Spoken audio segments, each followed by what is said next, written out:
تاریخ میں نا کچھ سفر ایسے ہوتے ہیں جو صرف ایک جگہ سے دوسری جگہ کا فاصلہ طے نہیں کرتے بلکہ پوری تہذیب کا رخ موڑ دیتے ہیں۔ آج ہم ایک ایسے ہی سفر کی بات کرنے والے ہیں، پیغمبر اسلام صلی اللہ علیہ وآلہ وسلم کا مدینہ تشریف لانا۔ یہ وہ لمحہ تھا جس نے سچ پوچھیں تو دنیا کو ہمیشہ کے لیے بدل کے رکھ دیا۔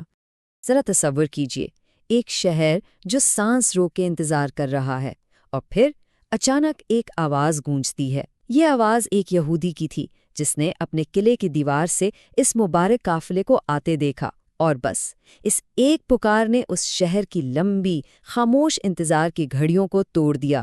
یہ اس لمحے کا آغاز تھا جس کے لیے مدینہ ترس رہا تھا۔ تو مدینہ میں اس وقت ہو کیا رہا تھا؟ وہاں ہر روز ایک ہی معمول تھا۔ شہر کے لوگ، کیا مرد، کیا عورتیں اور کیا بچے، سب کے سب شہر کے باہر اکٹھے ہو جاتے، بس ایک ہی امید لے کر۔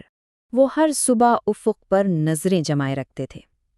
آنکھوں میں ایک پیاس تھی، دلوں میں ایک بے قراری کہ شاید آج وہ قافلہ نظر آ جائے، شاید آج وہ ہستی تشریف لے آئیں جس کا وہ برسوں سے انتظار کر رہے تھے۔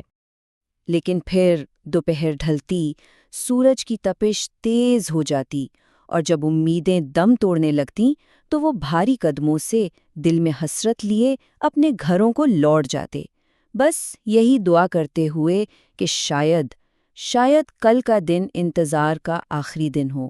اور پھر وہ دن آ ہی گیا۔ وہ انتظار ختم ہوا جب دور سے گرد اڑتی دکھائی دی اور قافلے کے آثار نظر آئے تو پورے شہر میں جیسے بجلی سی دوڑ گئی۔ خوشی اور جوش کی ایک ایسی لہر اٹھی جسے لفظوں میں بیان کرنا مشکل ہے۔ جی ہاں، وہ لمحہ آ پہنچا تھا جو تاریخ کا رخ موڑنے والا تھا۔ لیکن جب قافلہ قریب پہنچا نا تو ایک بڑی دلچسپ صورتحال پیدا ہو گئی۔ جوش میں آئے ہوئے لوگ پہچان ہی نہیں پا رہے تھے کہ ان دو میں سے اللہ کے نبی کون ہے۔ آپ صلی اللہ علیہ وسلم اور آپ کے رفیق سفر حضرت ابوبکر صدیق رضی اللہ عنہ، دونوں کی عمریں قریب قریب تھیں، دونوں کے چہروں پر ایک جیسا وقار تھا، تو لوگ الجھن میں پڑ گئے۔ پھر حضرت ابوبکر نے ایک ایسا کام کیا جس نے ساری الجھن دور کر دی۔ وہ اٹھے اور اپنی چادر سے نبی کریم صلی اللہ علیہ وسلم پر سایہ کر دیا۔ ایک سادہ سا عمل ہے نا، لیکن اس ایک اشارے نے سب کچھ واضح کر دیا۔ ہجوم سمجھ گیا کہ جس ہستی پر ساتھی سایہ کر رہے ہیں وہی اللہ کے رسول ہیں۔ اور اس کے بعد تو جیسے پورا مدینہ خوشی سے چھلک پڑا۔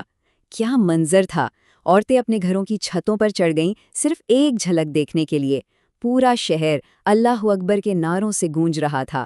چھوٹی بچیاں گلیوں میں دوڑتی پھر رہی تھیں اور دف بجا کر استقبالیہ گیت گا رہی تھی، اور آپ صلی اللہ علیہ وسلم نے ان بچوں کے پاس رک کر ان سے محبت کا اظہار بھی کیا۔ اچھا، مدینہ شہر میں داخل ہونے سے پہلے قافلہ ایک مقام پر رکا۔ یہ جگہ تھی قباء، جو مدینہ سے کوئی 3 میل کے فاصلے پر تھی، اور یہ کوئی عام پڑاؤ نہیں تھا۔ یہی وہ جگہ تھی جہاں اسلامی تاریخ کی پہلی روحانی عمارت کی بنیاد رکھی جانی تھی۔ یہاں اسلام کی پہلی مسجد قباء کی تعمیر شروع ہوئی۔ جگہ کون سی منتخب ہوئی؟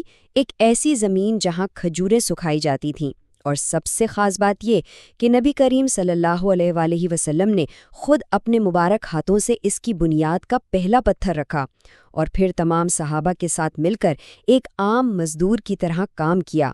بعد میں قرآن نے اسی مسجد کو وہ مسجد جس کی بنیاد پہلے دن سے تقویٰ پر رکھی گئی کہہ کر یاد کیا۔ قباء میں چند دن قیام کرنے اور مسجد بنانے کے بعد اب وقت تھا سفر کے آخری مرحلے کا، یعنی مدینہ شہر کے اندر داخل ہونے کا۔ اب سوچ سکتے ہیں کہ اس وقت لوگوں کا جوش و خروش کس عروج پر ہوگا۔ تو جیسے ہی آپ صلی اللہ علیہ وآلہ وسلم کی اونٹنی شہر میں داخل ہوئی، ایک عجیب مقابلہ سا شروع ہو گیا۔ مدینہ کا ہر سردار، ہر قبیلے کا بڑا آگے بڑھتا اور اونٹنی کی مہار پکڑ لیتا۔ ہر ایک کی بس یہی خواہش تھی کہ اللہ کے رسول کی مہمانی کا شرف اسے حاصل ہو۔ اب دیکھیے، آپ صلی اللہ علیہ وسلم کسی ایک کو چن کر دوسرے کا دل نہیں توڑ سکتے تھے، تو آپ نے ایک بڑی خوبصورت بات کہی۔ فرمایا، اسے چھوڑ دو، اس کی راہ مت روکو، کیونکہ یہ اللہ کے حکم کی پابند ہے، یہ وہیں بیٹھے گی جہاں اسے حکم دیا گیا ہے۔ اور پھر قصویٰ، آپ کی اونٹنی مدینہ کی گلیوں میں آگے بڑھنے لگی۔ پورا شہر جیسے سانس روکے دیکھ رہا تھا۔ ہر کوئی یہ جاننا چاہتا تھا کہ یہ تاریخی سفر، یہ انتظار آخر کہاں جا کر ختم ہوگا۔ اس کا ہر قدم ایک نئی تاریخ لکھ رہا تھا۔ چلتے چلتے وہ ایک خالی زمین کے ٹکڑے کے پاس پہنچی اور بیٹھ گئی۔ پھر وہ ایک لمحے کے لیے اٹھی، تھوڑا آگے بڑھی اور پھر پلٹ کر وہیں اسی جگہ پر مضبوطی سے بیٹھ گئی۔ بس یہ اللہ کی طرف سے اشارہ تھا، منزل آ چکی تھی، ہجرت کا سفر مکمل ہو چکا تھا۔ اور خوش قسمت کون تھے جن کے گھر کے سامنے اونٹنی بیٹھی؟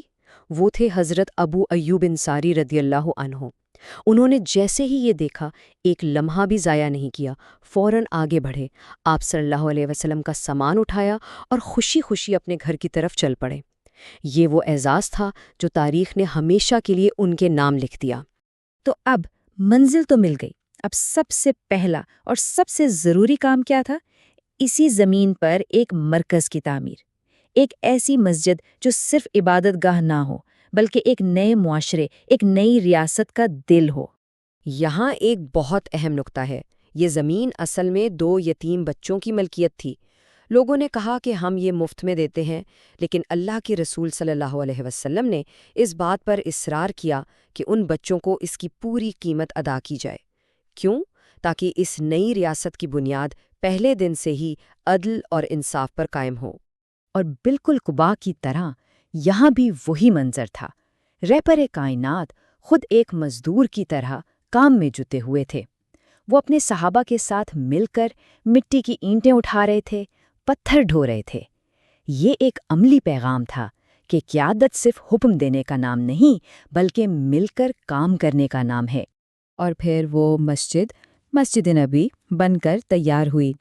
اس کی سادگی پر غور کیجیے، ستون تھے کھجور کے تنوں کے، دیواریں تھیں کچی اینٹوں کی، اور چھت پر کھجور کی شاخیں اور پتے ڈالے گئے تھے۔